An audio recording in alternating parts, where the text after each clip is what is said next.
Ladies and gentlemen, good day and welcome to Hindustan Foods Limited Q2 FY23 earnings conference call. This conference call may contain forward-looking statements about the company which are based on the beliefs, opinions and expectations of the company as on date of this call. These statements are not the guarantees of future performance and involve risks and uncertainties that are difficult to predict. As a reminder, all participant lines will be in the listen-only mode and there will be an opportunity for you to ask questions after the presentation concludes. Should you need assistance during the conference call, please signal an operator by pressing star and then 0 on your touchtone phone. Please note that this conference is being recorded. I now hand the conference over to Mr. Sameer Kothari, Managing Director. Thank you and over to you, sir. Thank you, Mike, and good morning, everyone. Welcome to our Q2 H1 FY23 earnings conference call. I am joined on the call by Ganesh Argekar, who is the Executive Director of our company, Mr. Mayank Samdani, who is CFO, Mr. Vimal Solanki, who is the Head of Corporate Communications, and SGA, our Investor Relations Advisor. I hope everyone has had a chance to go through our updated earnings presentation, which was uploaded on the stock exchange and our company website. Overall, I am pleased with the performance of the second quarter and the half year ended FY23.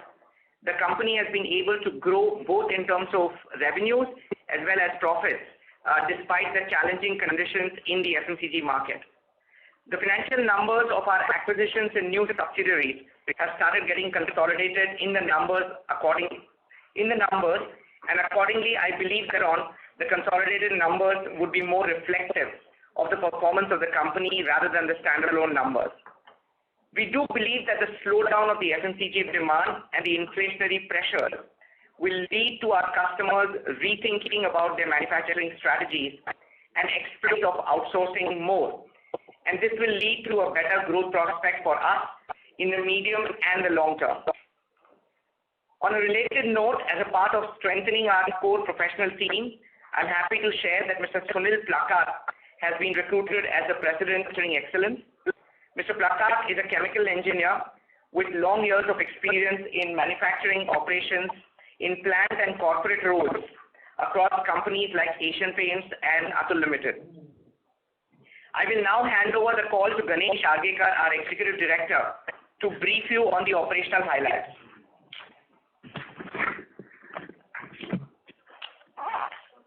Good morning, everyone. I would like to highlight the operational performance of Q2 and H1 FY23. The newly integrated Color Cosmetic Division and Reckitt Benckiser Shawl India Private Limited have successfully started contributing to the top line. The wholly owned subsidiary HFL Consumer Products has successfully commercialized the ice cream plant in Uttar Pradesh, Lucknow. While it has started commercial production, it has not contributed significantly to the revenue, this being a lean season. However, we are here to cater to the strong demand of the upcoming peak season. Additionally, we have expanded the capacity in beverage plant in Mysuru and we are ready for the upcoming beverage season starting for Q4 this year. The project work at Hyderabad soap bar project and the expansion facility are progressing well as per the scheduled timelines. I will now hand over the call to Mayank Samdani, our Group CFO, to take you through the financial results for the quarter ended 30th June 2022. Good morning, everybody. We posted strong numbers this quarter and are on track to meet our annual estimates. As Sameer mentioned, we are discussing consolidated numbers as they are more meaningful than the standalone numbers now on. Our total for the quarter increased by 40.7% on a year-on-year basis to rupees 663 crores in Q2 and FY23 as to rupees 471 crores in Q2 and FY22. For H1 FY23, revenue stood at rupees 1,262.3 crores, a growth of 35.2% over H1 FY22. EBITDA for the quarter has seen a growth of 49% year-on-year and stood at rupees 44 crores as against 29.6 crores in Q2 FY22. Profit grew by 73.73% year-on-year to rupees 18.9 crores as compared to rupees 10.9 crores in Q2 FY22. EPS for H1 FY22 stood at rupees 3 versus 1.86 in H1 FY22. As on September 30th, 2022, our net worth stands at 8 crores Gross block as on 30th September stood at around 708 crores on account of consolidation, and our debt to equity ratio remains steady at the comfortable position of 1:1. We reiterate our near-term and the long-term targets for revenue and profitability as we continue to focus on accelerating growth through exploring organic and inorganic opportunities. With this, we also remain focused on strengthening our balance sheet and cash flow through effective capital management, which would facilitate us for the further growth. With this, I would like to open floor for the questions. Thank you. Thank you. We will now begin the question and answer session. Participants who wish to ask a question may press star and 1 on your touchtone telephone. If you wish to remove yourself from the question queue, you may press star and 2. Participants are requested to use handsets while asking a question. Ladies and gentlemen, we'll wait for a moment while the question queue assembles.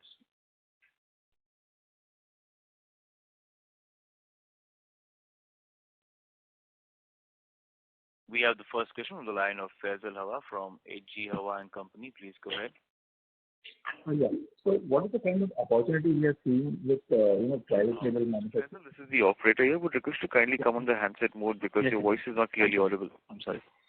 So what is the kind of opportunity we are seeing with, private label operators like DMart or Reliance, and what percentage of sales do we see, going forward from them? And do we see any kind of opportunity coming up from, exports to Unilever or even to Reckitt going forward? Good morning, Faisal. As I've mentioned before, private label is a very interesting category for us. In the last quarter, we've begun some with DMart as well as Reliance. While as a percentage of the business, private label will continue to be a very, very small part of the business for the next few years. But from a strategic perspective, we are keenly looking at this sector and working very closely, not only with the large retail players like DMart but also with D2C brands as well as e-commerce players. So yes, private label is very important to us, but from a financial perspective, it's still continuing to be a rounding of error on the entire balance sheet. In terms of exports, you are aware that the Reckitt Benckiser Scholl facility that we acquired is a 100% EOU. It is catering to nearly 20 affiliates of erstwhile Reckitt Benckiser and now Scholl Wellness Company located in Europe as well as Japan and Australia. We believe that we will be able to expand that business further. We are working closely with Scholl. Sanjay and I actually visited them in UK as well to try and see what else got into this factory and also brought into India in terms of the Scholl's portfolio internationally. In addition to that, we are also exporting some stuff from our Jammu factory to Bangladesh and other South Asian countries where we are exporting coils, etc. And the shoe business, as you are aware, that's completely exports as well. So exports continue to be a focus area, but again, as a part of the financial number, they will be a very, very small number for the next couple of years. And just like Varun Beverages has done, is it possible that we ever get into the entire even CNF distribution for any of these large companies that we are associated with? Because most of these companies want to now concentrate on marketing and branding. So anybody who takes this load off their shoulders would get a lot of business. Faisal, I'm not sure that's the model for FMCG players. The bottling industry, as far as soft drinks and beverages is concerned, works slightly differently as compared to the FMCG industry. The bottling worldwide follows the same model which PepsiCo is following in India and Coke also follows in India. However, FMCG companies do strongly believe that distribution is a very, very strong component of their competitive moat. And as a result, I really doubt that companies like ITC or HUL or Reckitt Benckiser will give up their competitive advantage in terms of distribution to people like us. Now, coming to us, we are very clear that our strength lies in manufacturing. We are very clear that we are a B2B company. We have very little experience in dealing with B2C. And given the potential that we see for growth, at least in the next 3 to 4 years, in the field that we are doing, I don't see us flying very much away from what we are doing. Okay, thanks a lot. Thank you, Faisal. Thank you. Participants who wish to ask a question may press star and 1 on your touchtone telephone. We have the next question from the line of Abneesh Roy from Nuvama Institutional Equities. Please go ahead. Yeah, thanks. Congrats on a very good set of numbers. I have 3 questions. So first is, what would be the organic growth rate like to like, given you have a few new businesses in the sense color cosmetics, Concall and ice cream. If we take this out, what would be the like to like YOY growth? So, Abneesh, I'll have to take a minute to explain to you the business model that we have. Nearly 80 to 85% of our business comes from dedicated factories. And in case of dedicated factories, we actually reach our peak capacities within 3 to 6 months of the startup of the factory. Once that has been achieved, we have very little operating, which basically means that on a steady state basis, a factory will deliver a similar kind of volume and value throughout the course of the contract, which could be as long as 10 or 12 years. So on a like-to-like basis, we will continue to see the same number from an existing factory subject to inflation numbers. And again, as far as inflation is concerned, you are aware that you probably are not aware, but our business model is that of a pass-through, which means that even the inflation numbers, while it will affect our sales numbers, it does not affect our bottom lines. Our bottom lines are protected against inflation. So as a result, if you look at on a steady state basis or a same factory sales growth basis, the number that we have today will be the number we will have for the next 10 years. No, 2 things here. One is, why don't you build much larger factories to start with, given these are very long-term contracts? So that was one question I want to understand. Second is, say if one of your clients has seen a X% price growth in this quarter. I'm not taking any names for obvious reasons. But from that client, also will you see almost similar X% kind of price growth for yourself? Is it normally very correlated? Okay, so the first question, I'll again try a little bit detailing of our business models. So we have 2 types of models. One is dedicated factories, where we build factories to suit.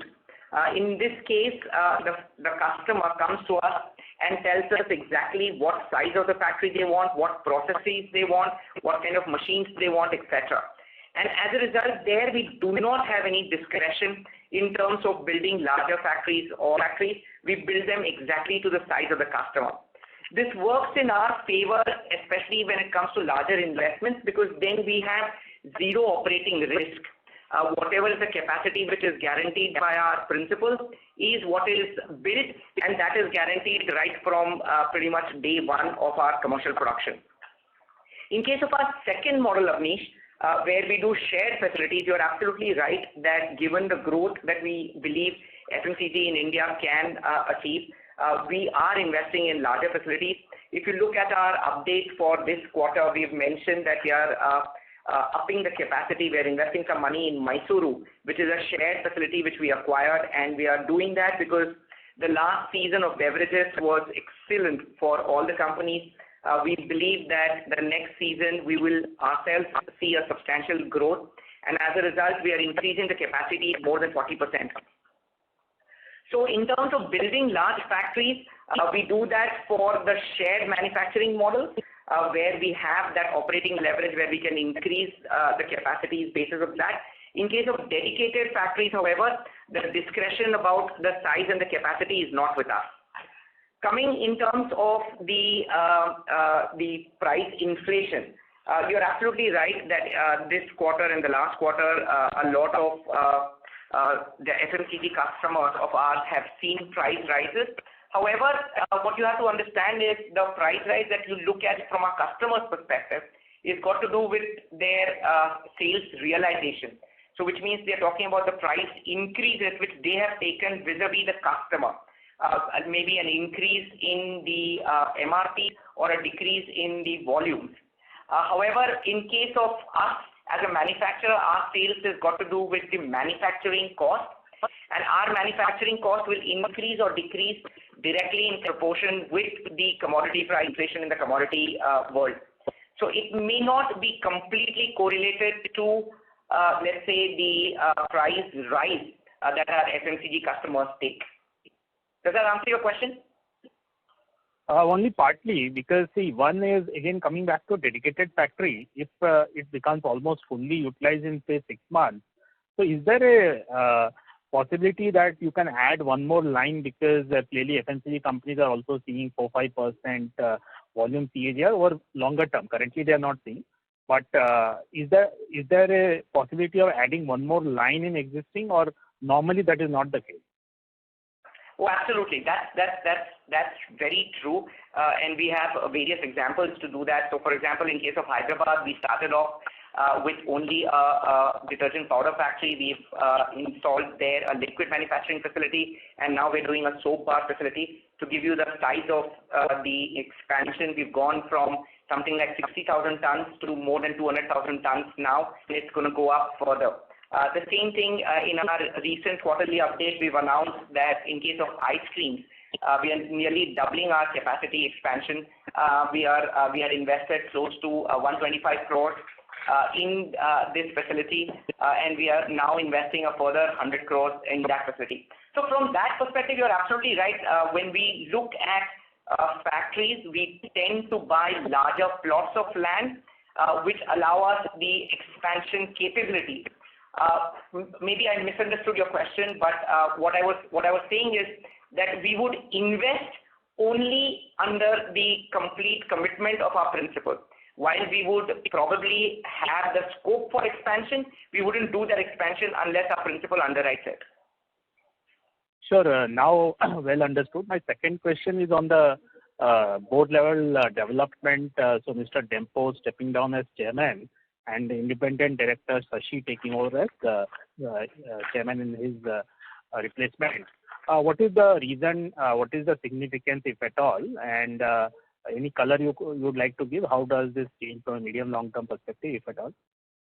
So frankly, it doesn't change anything. Mr. Dempo has been, he's a promoter of the company, and as you know, he's been a chairman of the company since 1999.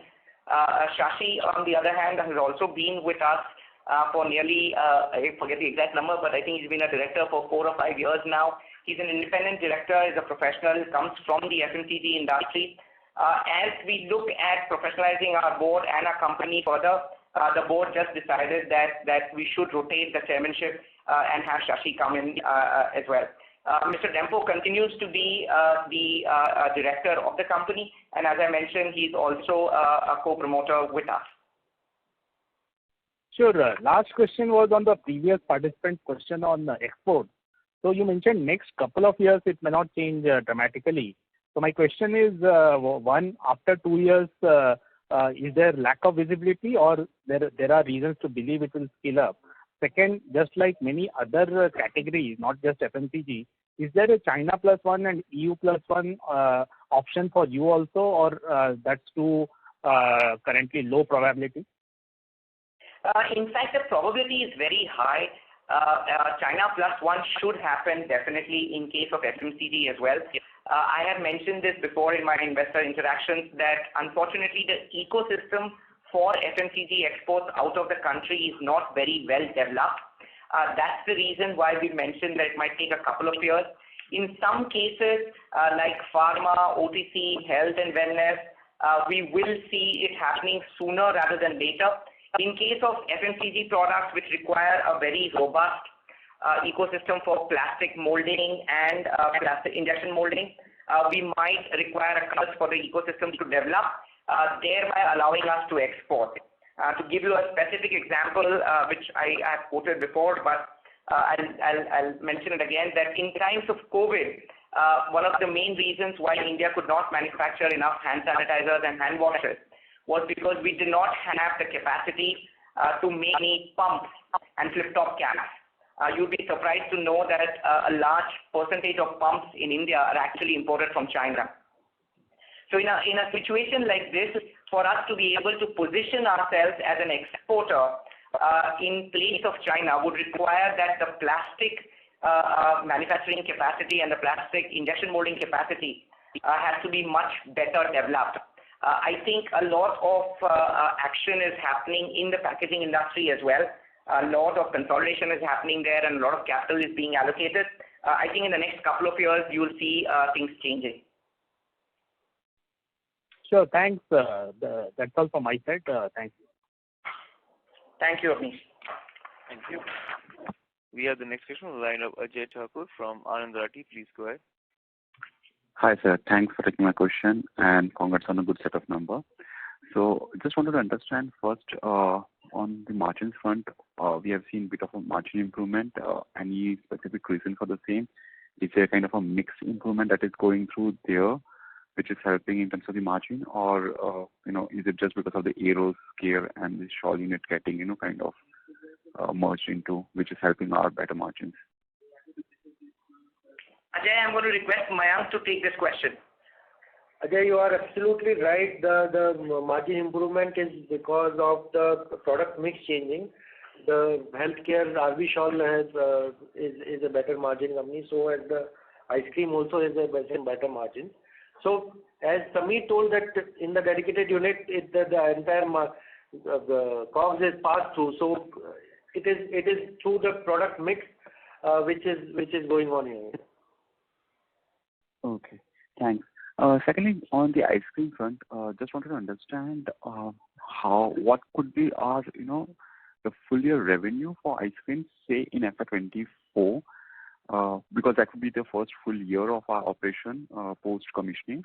And I believe the second unit, that the expansion that you're looking at in the ice cream plant, would be coming more towards FY24 or would be more towards FY25? So Ajay, I can't give you specific numbers in terms of the ice cream turnover, etc., because it's a dedicated factory and it's working for one particular customer of ours. So which means any numbers that we give out in terms of turnover can be directly attributable to that customer.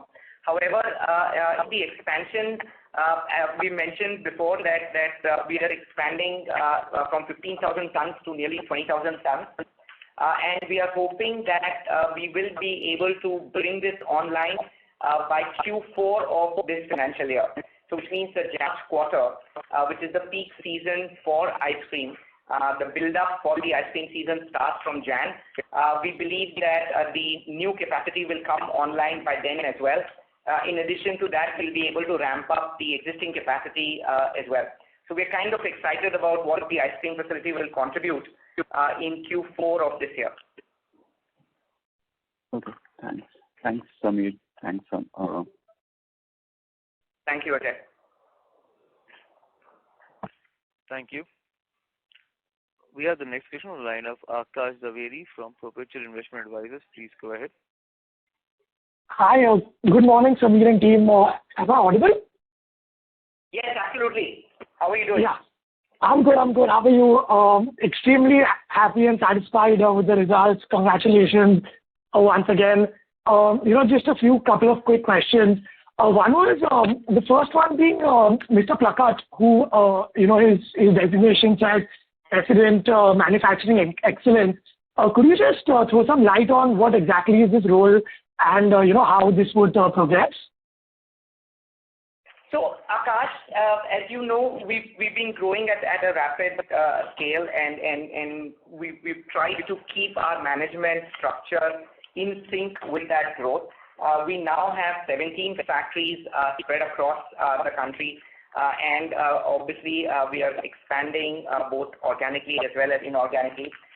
So the board realized that we probably needed some senior management bandwidth at the operating level and that's why Sunil has been brought in. Before that, just about a year ago, we brought in Sanjay as well, who's heading the health and wellness division. So between Sanjay and Sunil, we believe that we now have enough senior management bandwidth to be able to take the company to the next level. In terms of specifics, Sunil will be looking after operations for all the non-health and wellness factories.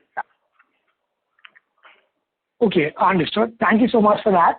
The second question being the soap bar project, if you could just throw some light on the timeline of completion, because I don't think that was mentioned in the investor presentation this time. Sure, Akash. If it wasn't mentioned, it was probably a slip-up. But we are expecting that we should be able to commercialize this by Q1 of next financial year. In fact, my SDA is pointing out that we have mentioned it should be Q1 FY24. It's mentioned in the investor presentation as well. Oh, sorry, I must have understood that. So okay. We had talked about it being commercialized in Q4 of FY23 in our last investor presentation. Yeah. If you would have noticed, the scope of the project has expanded. We talked about phase 1 last investor presentation, and we are now looking at a larger scope. And as a result, the pushback of the commercialization has happened by a couple of months, and we should be able to start it by Q1 of FY24. Okay, got it. Thank you so much for that. The next question was, just wanted to pick your brain about the current deal pipeline that you're seeing in the FMCG market. Are you confident? If you could just throw some light on that. Akash, I'm not sure what I can discuss in terms of specifics. Am I confident? I can just give you an answer, yes. I mean, okay. I can't obviously discuss anything specific in terms of what we are doing. But in terms of overall, I think contract manufacturing is quite an exciting place to be in. I don't remember, somebody was mentioning, Avnish, I think, was mentioning that the last couple of quarters have been tough for our customers. But in the medium term as in the long term, we all believe that FMCG should do well. It's the consumption story of it. And on the back of it, we believe contract manufacturing should do as well. Very well. In terms of the short term for contract manufacturing, because of these inflationary pressures and because of actually the slowdown, we believe that some of the customers will look at their manufacturing strategy very, very closely to be able to try and get as much leverage as possible through partners like us. Okay, got it. And if you could just also throw some light on the knitting shoe facility and its progress, how is that doing? Yes, Akash. So this is actually this is a direct correlation of the China Plus One strategy that we had talked about earlier. As you are aware, and have been traditionally manufacturing only leather shoes. We decided to get into knitted shoes, or actually we were asked to get into knitted shoes by our customers because of the pushback from China. We believe that can become a very strong and a very large part of the business. However, we are taking baby steps. We've started our first factory in Tindivanam, which is close to Pondicherry. And we are taking baby steps along that line. But I'm quite confident that business should grow substantially over the next couple of years.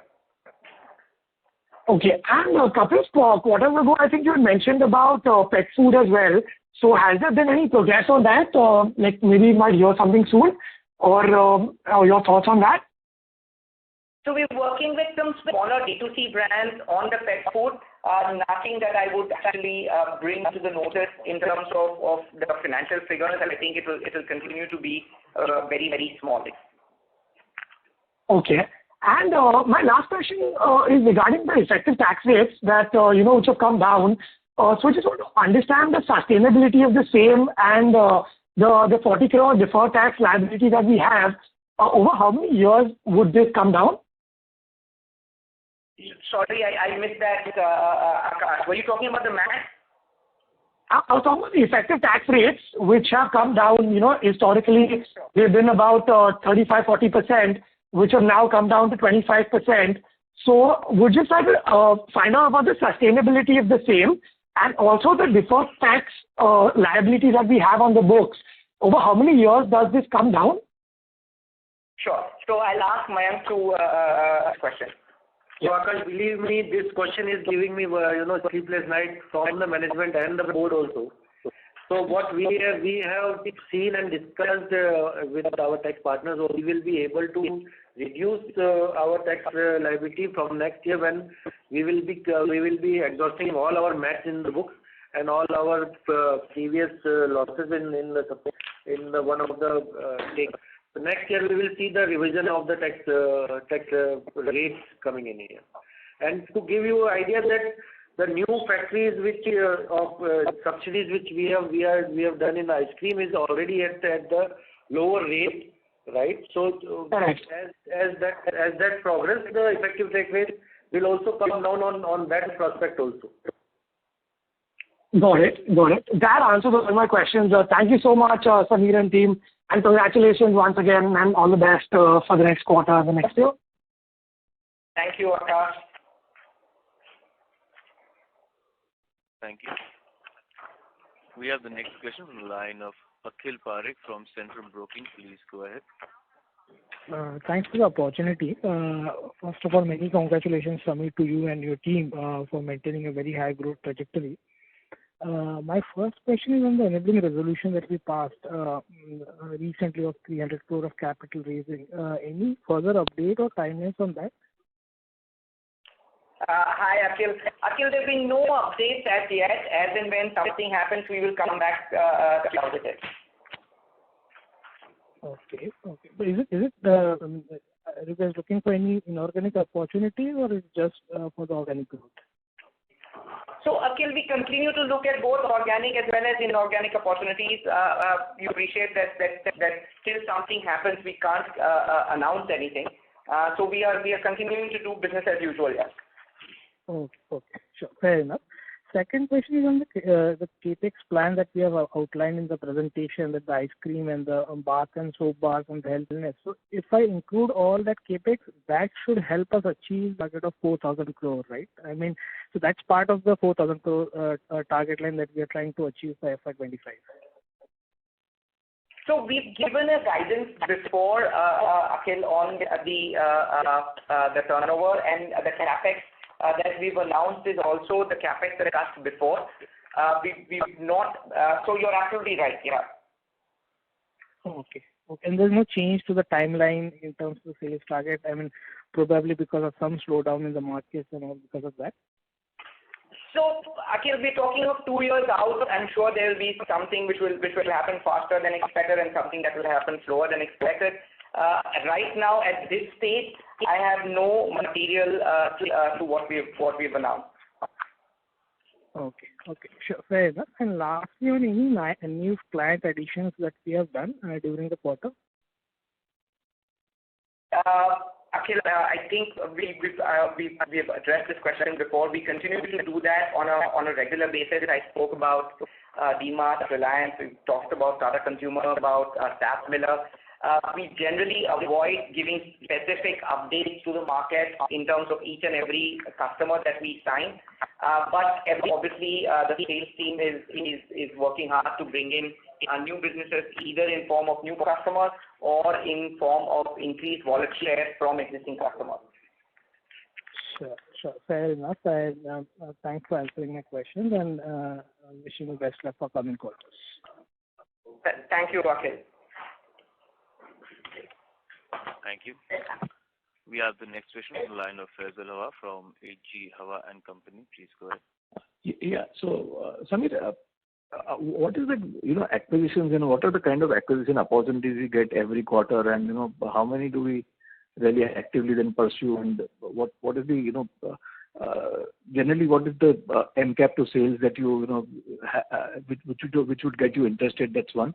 And secondly, what is the unutilized land in most of our factories? And do you feel that almost out of the 12 factories that we have, most are equipped to have enough land for the next 10 to 12 years, so where you can keep on expanding without any further acquisition of land at least?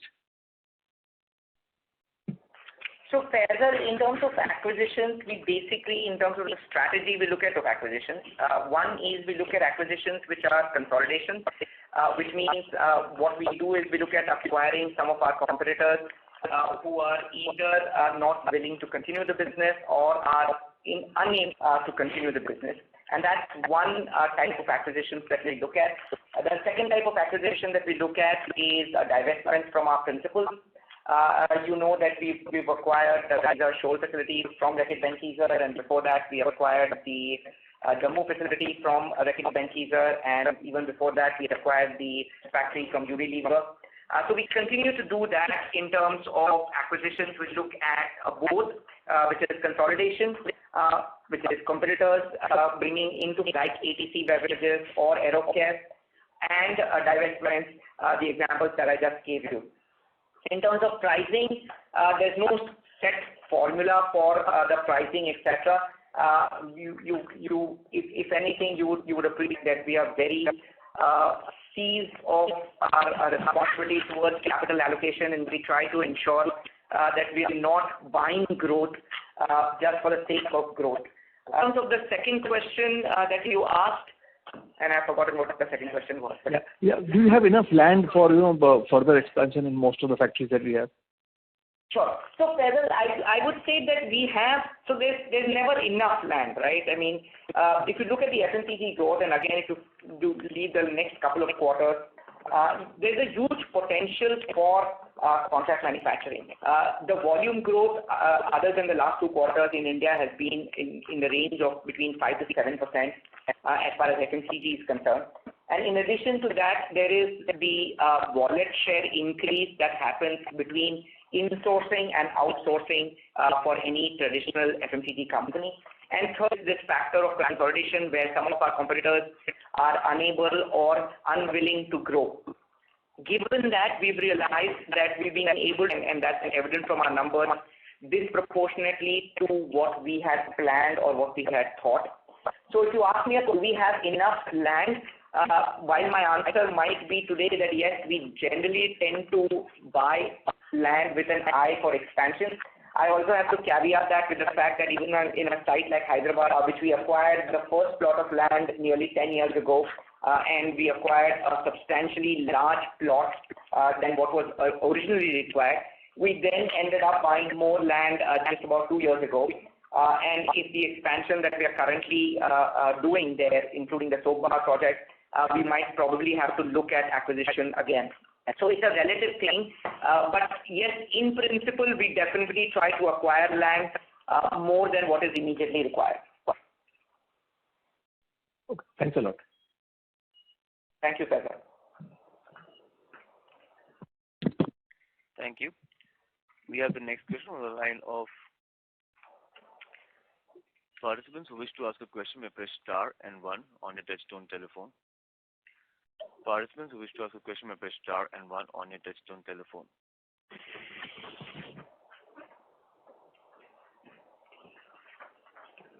We have no further questions.